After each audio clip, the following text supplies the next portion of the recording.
के इलाकों से भी, विभिन्न छात्र संगठनों से, किसान संगठनों से आए सभी साथीगण, सबसे पहले यहाँ पहुंचने पर आपको धन्यवाद भी दूंगा कि आपने मुझे बोलने का समय दिया। और जो आज छात्र साथी मेरे यहाँ बैठे हैं, मैं उनको एक बधाई भी देना चाहूंगा। बधाई इसलिए क्योंकि जब पहले मैं धरने पर आया था तो मेरी कई साथियों से बात हुई थी,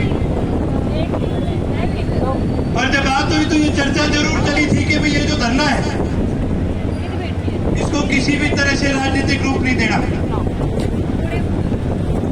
ये जो धरना है ये छात्रों के न्याय का धरना है, ये हमें भूलना नहीं चाहिए। ये धरना हम इसलिए नहीं कर रहे क्योंकि कोई किसी ने तो किसी के साथ लड़क काटनी है, किसी और के साथ लड़क काटनी है, किसी को नेता बनना है, किसी को सरकार के साथ अपनी लड़क काटनी है। हमें ये याद रखना बड़ा जरूरी है कि आज हम सारे इसलिए यहाँ बैठे हैं क्योंकि पीएचडी में पढ़ने वाले छात्रों का हक भी दबाया गया और उनके ऊपर लाठियां भी बरस गई। आज हम सारे उनके न्याय के लिए यहाँ बैठे हैं।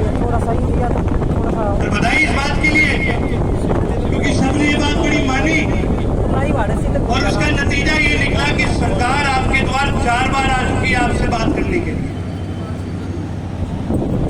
और आज भी मैं मेरी तरफ से कोई लंबी चौड़ी बात करने के लिए नहीं आया। खुद एक छात्र होने के नाते, खुद एक जनप्रतिनिधि होने के नाते मैं एक बात जरूर कहूंगा, उसी पुरानी बात पे मैं अपनी बात जोड़ने के लिए आया हूं। पिछले कई दिनों में यह आंदोलन बहुत बड़ा हुआ है और अब तो भारत भर से बड़े बड़े नेता आपके पास आएंगे। मैं मेरे छात्र साथियों से एक बात जरूर कहनी चाहूंगा कि लक्ष्य न्याय का है, इसको भूलिएगा नहीं। बहुत लोग कोशिश करेंगे आपके कंधे पर अपनी बंदूक चलाओ, अपनी बंदूक रख के चलाने का। मैं सभी छात्र साथियों से यही बात कहना चाहूंगा, कोई भी फैसला, चाहे आंदोलन आगे बढ़ाने का हो, चाहे आंदोलन को और मजबूती देने का हो, कोई भी फैसला जो आप सभी साथी लेंगे, मैं सिर्फ इतना कहना चाहूंगा कि भी इनेलो का और आईएसओ छात्र संगठन का एक एक साथी आपके साथ तन मन धन से पहले भी खड़ा था और आगे भी खड़ा है। मैं जिम्मेवारी ना देने आया ना लगाने आया, मैं जिम्मेवारी लेने आया हूं। मेरे पिता खुद इस यूनिवर्सिटी के छात्र रहे और मैंने खुद इस यूनिवर्सिटी की आवाज को विधानसभा में उठाने का काम करा है। यही विषय था जब मुझे पता चला भाई ये फर्जी डिग्री और फर्जी अवार्ड लेके इस यूनिवर्सिटी में बैठे हैं, तो मैंने सरकार को भी बोलने का काम करा कि आपको भी शर्म आनी चाहिए। जो आदमी अपनी बात अगर झूठी करे वो कभी किसी का फायदा नहीं करता, किसी का हितैषी नहीं होता। मैं तो आपसे इतना ही कहूंगा कि मैं आज के दिन इस बात को अच्छी तरह समझता हूं कि जब किसी आदमी के हाथ में ज्यादा सत्ता आती है वो कितना क्रूर हो जाता है। उसी प्रकार से ये विषय बहुत क्रूर आदमी और इससे न्याय दिलाना, खास करके उन बच्चों को जिनके सर फोड़ दिए गए। हमें ये बात नहीं भूलनी चाहिए कि अभी भी कई बच्चे हैं जिनके सर से अभी तक उनके टांके नहीं खुले। 9 टांके लगे कई बच्चे के, और झूठी रिपोर्ट क्या बनाएगी कि भाई आधे सेंटीमीटर का टांका लगाया था। ये बात हमें नहीं भूलनी चाहिए। मैं तो आपके माध्यम से यही बात एक बार फिर दोहराऊंगा, अपनी बात को मैं खत्म करने का काम करूंगा। फैसला आप सभी ने लेना है, मेरे बड़े बैठे हैं, सभी यहाँ साथी बैठे हैं।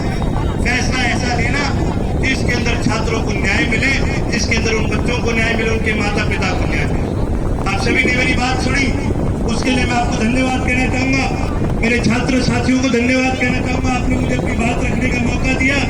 साथ ही साथ जहाँ तक कि मैंने कहा कि आईएसओ का एक एक छात्र आपके साथ है, तो मैं मेरी जिम्मेवारी, मेरे साथी हैं, मेरे छोटे भाई है साहित्यदीप कस्बा, पहले दिन उनकी लगा के गया था।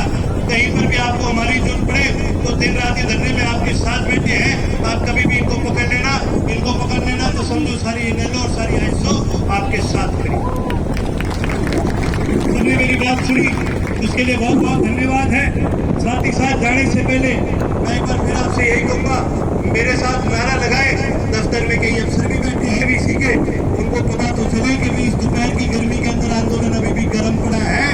इनकलाब!